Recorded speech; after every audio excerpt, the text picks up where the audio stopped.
Bom dia, pessoal do 7º ano. Vamos começar agora a nossa segunda aula remota de ciências. Lembre-se sempre, fique em casa e se precisar sair, só saia usando máscaras. Para começar, eu vou fazer a correção da atividade que eu postei para vocês resolverem. Muitas pessoas já mandaram para mim, certo? E tenham cuidado em fazer sempre as atividades, pois as atividades vão contar com as frequências de vocês. Então, quem não faz, fica com falta. Eu vou fazer uma correção oral, então vocês vão acompanhando o que vocês fizerem e sempre, como eu digo em sala de aula, preste bastante atenção para corrigir sua atividade. Se você acertou, deixe sua resposta. Se você errou, apaga e pegue a resposta correta. No caso, você pode pausar o vídeo e ir escrevendo pausadamente, tá certo? A primeira questão dizia assim: o que é a litosfera? A litosfera é a camada de rocha sólida que recobre a superfície terrestre. Segunda questão: como as placas litosféricas ou tectônicas se formam? Então, elas vão se formar através dos movimentos da litosfera. Então, a resposta é através dos movimentos da litosfera. Terceira questão: quais os 3 tipos de movimentos relacionados às placas litosféricas? Então, a resposta seria colisão, afastamento e deslizamento lateral.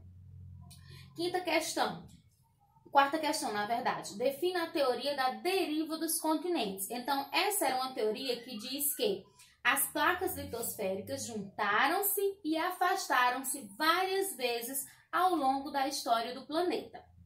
Quinta questão: o que os movimentos das placas podem provocar? Então, esses movimentos provocam terremotos, tsunamis e vulcões.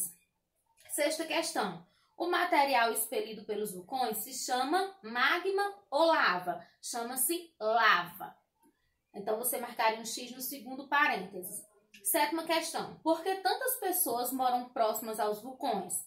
Porque a lava e as cinzas vulcânicas tornam as terras em torno dos vulcões muito férteis. Então, por isso as pessoas querem morar lá.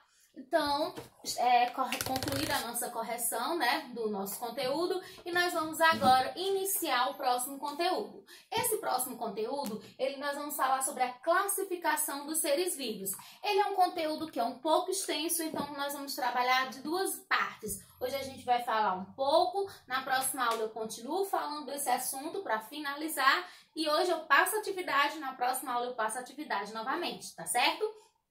A classificação dos seres vivos. Por que classificar? Ora, na casa de vocês devem ter um lugar para cada coisa. Tem, por exemplo, no guarda-roupa você tem um lugar para as blusas, tem um lugar para as calças, para as camisas, um lugar para a roupa íntima, um lugar para os tênis. Então, no planeta também há essa necessidade de organizar os seres vivos em seus lugares. No planeta Terra, estima-se que nós tenhamos de 7 a 10 milhões de espécies.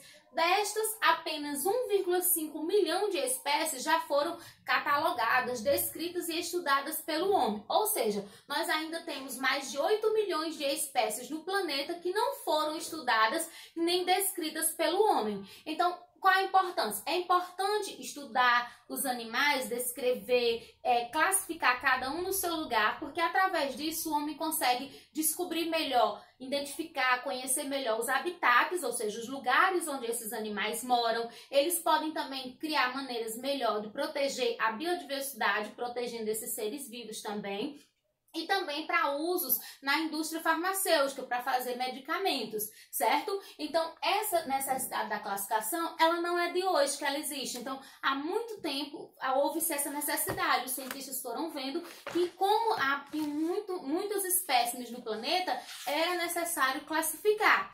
E nessa tentativa, a primeira tentativa que a gente tem, que foi feito o estudo, a tentativa de classificar, então a primeira tentativa de classificar os animais foi feita por um cientista chamado Aristóteles. Aristóteles, a classificação dele era bem simples. Ele dividia os animais em 2 grupos. O grupo dos animais com sangue e o grupo dos animais sem sangue. Essa classificação dele era simples, mas ela perdurou por um tempo. Outros cientistas foram estudando e a classificação foi sendo mudada, evoluída e melhorada. Atualmente, a classificação ela toma por base o grau de parentesco evolutivo das espécies, ou seja, durante a evolução dessas espécies, qual o grau de parentesco que eles têm. e também se eles têm um ancestral em comum, ou seja, um único indivíduo que originou os demais. Então, esses são os dois pontos que atualmente é usado para classificar os seres vivos, o grau de parentesco evolutivo e um ancestral comum. No estudo de classificação, ou seja, na classificação atual que nós temos, existe uma pessoa que é muito importante, que é o médico naturalista Carvon Linné, que ele é conhecido no Brasil como Linneu. Esse cara foi quem mais trabalhou e quem melhor contribuiu para a classificação. Então, na classificação de Linneu, ele criou grupos maiores, onde dentro desses grupos maiores eu tenho os menores. Então, ficaria a classificação de Linneu é assim: eu tenho o reino, dentro do reino, o reino é a classificação mais abrangente, tem o maior número de indivíduos. Dentro do reino eu tenho o filo, dentro do filo eu tenho a classe, dentro da classe eu tenho a ordem, dentro da ordem eu tenho a família, dentro da família eu tenho o gênero e dentro do gênero eu tenho a espécie. Dessa classificação aqui, o reino, como eu já disse, é a mais abrangente, porque isso abrange um grande número de indivíduos. E a espécie é a mais específica. A espécie, na verdade, ela é quem define como é o ser vivo. Por exemplo, dentro das ciências, a gente diz que a espécie, o animal, a gente diz que dois animais ou mais pertencem à mesma espécie quando eles são capazes de cruzar entre si e gerar descendentes férteis, ou seja, gerar filhotes que possam se reproduzir também. Por exemplo, eu digo que gatos são da mesma espécie porque os gatos podem cruzar entre si, ter filhotes e esses filhotes também vão poder se reproduzir. Então, esse é o conceito de espécie. Indivíduos semelhantes que cruzam entre si e geram descendentes férteis. Então, esse é o conceito da espécie dentro da biologia.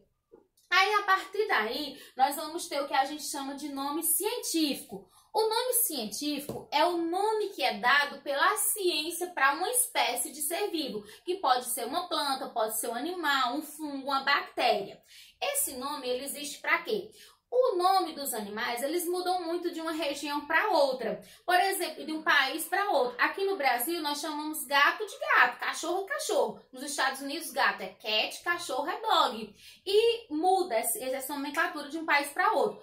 Então, a ciência, ela criou essa nomenclatura científica para que fosse criado um único nome e esse nome da espécie valesse para ele em qualquer lugar do planeta. Então, o nome científico do gato, por exemplo, é Felis gatus. Então, ele é Felis gatus no Brasil, na Argentina, nos Estados Unidos, em qualquer lugar do mundo que se falar em nome científico, ele vai ter sempre o mesmo nome. O nome científico, ele é dito binomial. Por que ele é dito binomial?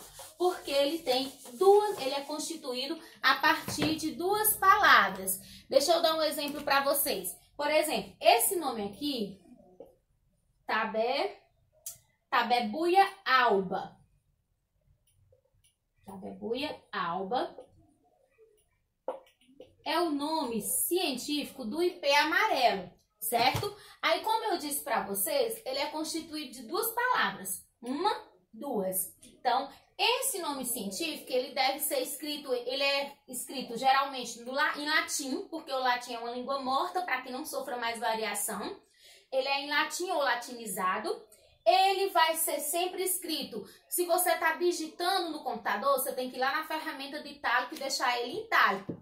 Mas se você está escrevendo à mão, como é o caso aqui do quadro, eu tenho que grifar para destacar ele do texto. E a primeira letra, ela tem que ser sempre maiúscula, porque a primeira letra da primeira palavra indica o gênero, e o gênero sempre é escrito com inicial maiúscula. A segunda palavra, junto com a primeira, vai formar a espécie. E essa segunda aqui nunca pode aparecer sozinha. Essa pode. Eu posso ter só tabebuia. Por exemplo, eu posso dizer o ipê é do gênero tabebuia. Pronto. Agora, eu não posso dizer que ele é da espécie alba. Eu tenho que dizer que ele é a espécie tabebuia alba. Então, os dois, esse nome aqui sozinho, ele forma o gênero. Então, tabebuia é o gênero. Tabebuia alba é o nome da espécie, que no caso nós estamos falando aqui do nome científico do ipê amarelo. Então, por isso que eu digo que o nome científico é binomial, porque ele vai ter sempre duas palavras.